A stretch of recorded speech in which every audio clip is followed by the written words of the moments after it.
Our next topic from the CNS Pediatrics is about the febrile seizures. So, what are febrile seizures? First of all, is the thing. Seizures associated with fever without any detectable CNS infection. Fever के साथ क्या हो रहा है, seizures हो रहे हैं लेकिन CNS में कोई इन्फेक्शन नहीं है. This is febrile seizures. अब ये जो सीजर्स होते हैं कौन से होते हैं, MCQs में भी आपके आते हैं. यू शुड नाउ सीजर्स की तो डिफरेंट टाइप्स होती हैं ना, उसमें से कौन से जो फेब्राइल सीजर्स होंगे.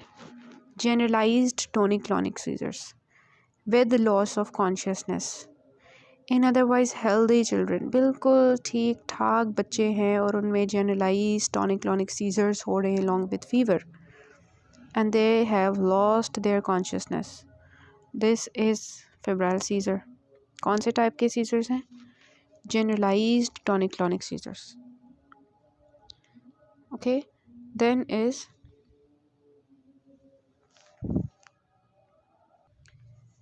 नेक्स्ट आ जाता है इसका क्राइटेरिया टू डायग्नोज.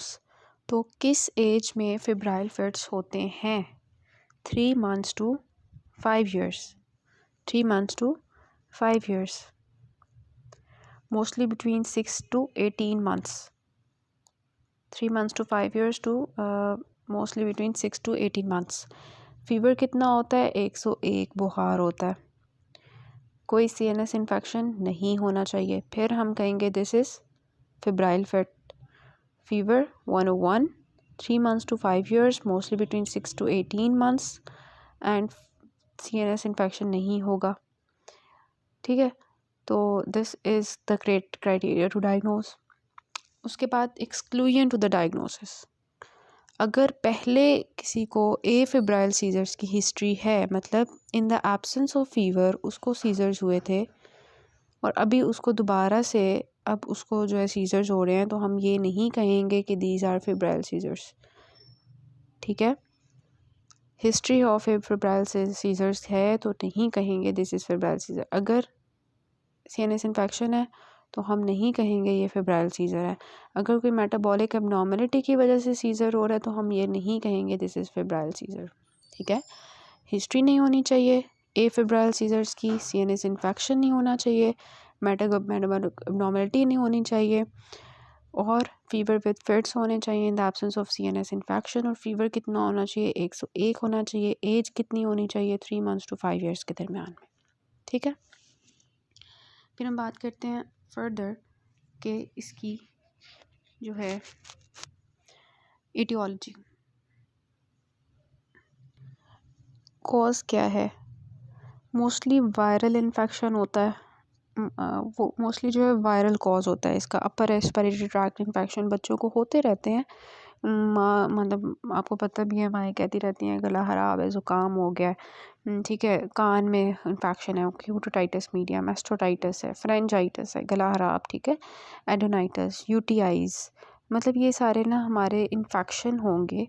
उनकी वजह से बुखार हुआ होगा बच्चे को, rapid increase in body temperature होगा और उसी की वजह से क्या होगा, कन्वल्जन्स होना शुरू हो जाएंगी. So these are the aetiologies. फिर हम बात करते हैं कि इसके इम्पोर्टेंट कुछ पॉइंट्स जो हमने देखने हैं. उसमें ये है कि strong family history in the siblings और पेरेंट्स, के फैमिली हिस्ट्री है फेब्राइल फिट्स की. उसके बाद क्या है, autosomal dominant pattern of inheritance. Autosomal dominant pattern of inheritance होता है इसका. जिन लोगों को फेब्राइल फिट्स पड़ते हैं उनके अंदर एपिलेप्सी का इंसिडेंस जो है वो 9% से ज़्यादा होता है. ठीक है, 9% से ज़्यादा होता है. उसके बाद क्या है, chance of later epilepsy is higher in complex febrile seizures. Complex febrile seizures में एपिलेप्सी का चांस बढ़ जाता है. और जिन बच्चों को प्रीवियस हिस्ट्री है फेब्राइल सीजर्स की, उनके अंदर हमने मेनिंजाइटिस को रूल आउट करना होता है. So meningitis should be ruled out in the patients with history of febrile seizures. ठीक है, सो इम्पॉर्टेंट पॉइंट्स थे इसके. स्ट्रॉन्ग फैमिली हिस्ट्री होती है फेब्राइल सीजर्स की, autosomal dominant pattern of inheritance होता है।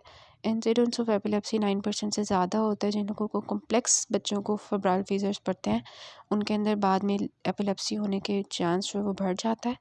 और जिन लोगों को पहले हिस्ट्री होती है फेब्राइल सीजर्स की उनके अंदर हमने फिर मेनिंजाइटिस को रूल आउट कर लेना होता है। फिर क्लिनिकल फाइंडिंग्स की बात करते हैं। सो क्लिनिकल फाइंडिंग्स क्या हैं कि सबसे पहले हिस्ट्री ऑफ सीज़र होगा फर्स्ट डिग्री रिलेटिव्स में। हम पूछेंगे बच्चे को जो दौरे शोरे पढ़ रहे हैं इसकी हिस्ट्री पूछेंगे, बचपन मतलब इसके बहन भाइयों को भी ऐसा कभी हुआ, ठीक है। प्री डिस्पोजिंग कॉज में भी रेस्पिरेटरी इन्फेक्शन, और हमने पूछना है कोई इसका गला ख़राब, ठीक है, कान में कोई इन्फेक्शन चल रहा है और ज़ुकाम वगैरह कोई मसला हो, ठीक है, तो रेस्पिरेटरी इन्फेक्शन की हिस्ट्री होगी।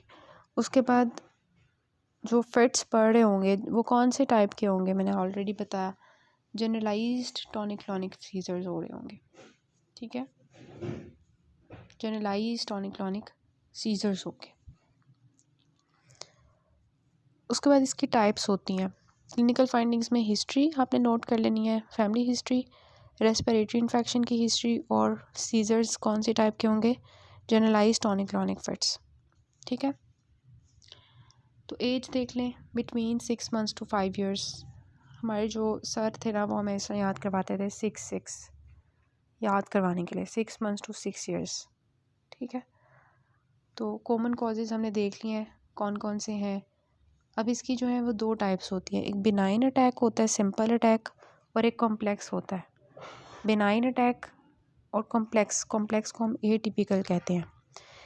बिनाइन अटैक क्या होता है, सिंपल अटैक में जनरलाइज्ड टॉनिक क्लॉनिक सीजर्स होंगे और वो लेस दैन 10 to 15 मिनट्स के होंगे, ठीक है।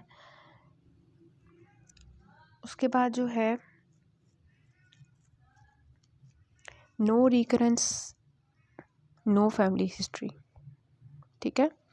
तो सिंपल में क्या होता है, पूरी बॉडी इफेक्ट होती है, ठीक है, लेस दैन 10 to 15 मिनट्स की सीजर्स होते हैं पूरी बॉडी में, कोई फैमिली हिस्ट्री नहीं है और कोई रिकरेंस नहीं है, ठीक है।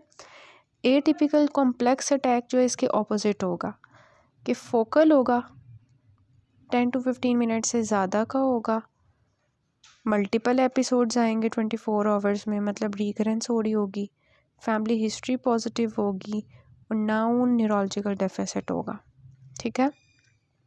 तो एक चीज़ याद रख लें, दूसरी ऑपोजिट खुद ही याद हो जाती है कि जनरलाइज्ड टॉनिक क्लॉनिक है तो 10 to 15 मिनट से कम के, no family history, no recurrence, और उसके ऑपोजिट जो है उसमें हो जाएगा, ठीक है। इन्वेस्टिगेशंस में क्या करवाओगे आप, सीबीसी करवा लो, lumbar puncture, blood sugar, electrolytes करवा लो, सीरम कैल्शियम फास्फोरस यूरिया करवा लो और ईईजी करवा लो। कॉम्प्लेक्स अटैक अगर है तो तब आप करवा लो, ठीक है। तो नॉर्मल सी इन्वेस्टिगेशंस हैं, CBC, lumbar puncture, blood sugar, serum electrolyte, serum calcium phosphorus और ईईजी। ये हम क्यों करवा रहे हैं कि जो कन्वर्जेंस हैं उनकी कॉज को रूल आउट करने के लिए। सीबीसी करवा लिया आपने और मेनिंजाइटिस के लिए आपने लंबर पंक्चर करवा लिया रूल आउट। और सीजर्स की कॉज में ये भी हो सकता है ना, हाइपोग्लाइसीमिया की वजह से, इलेक्ट्रोलाइट इम्बैलेंस की वजह से सीजर्स पड़ रहे हैं, तो उनको देख लो आप, कैल्शियम फास्फोरस यूरिया, ईईजी करवा लो। ट्रीटमेंट में सबसे पहले तो आपने जो उसके पेरेंट्स हैं उनको काउंसल करना है, रीअश्योर करना है, ठीक है।